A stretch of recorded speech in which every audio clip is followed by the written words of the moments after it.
মানুহে ভবাৰ দৰে ষ্ট্ৰং মানুহবোৰ আচলতে জন্মৰ পৰা এনেকুৱা নহয়, আনে ভবাৰ দৰে হৃদয়হীন নহয়। শিল হোৱাৰ আগতে বহুবাৰ তেওঁলোকে সৰু সৰু যুদ্ধ হাৰিছে, হেৰুৱাইছে বিশ্বাস, হেৰুৱাইছে নিজৰ লগতে আনক। ভাঙি পৰাৰ কমফৰ্ট জোন সকলোৰে নাথাকে, ৰৈ যোৱাৰ সামৰ্থ্য সকলোৰে নাথাকে। দুখৰ বোজা কলিজাত গুজি মোৰ ভালেই বুলি কোৱাৰ বাহিৰে আন একো ৰাস্তা নাথাকে।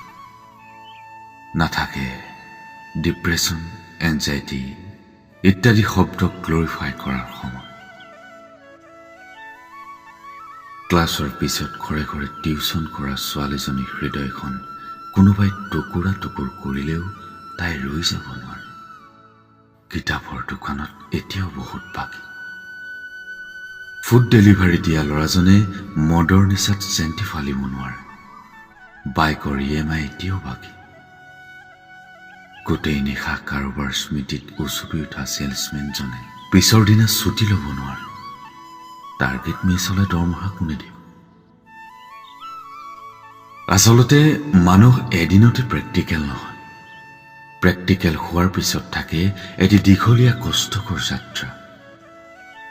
শৰীৰৰ থকা দাগবোৰ প্ৰমাণ তেওঁলোকে পাৰ কৰি অহা দিনবোৰৰ। দুচকুত থকা সাগৰখন সাক্ষী তেওঁলোকে ভাঙি পৰাৰ দিনৰ। আমি ভবাৰ দৰে নহয় পৃথিৱীখন, সকলোৰে বাবে সমান নহয় পৃথিৱীখন। লেটছ নট জাজ এনিৱান। ভালে থাকো, পাৰিলে ভালে ৰাখক আনক।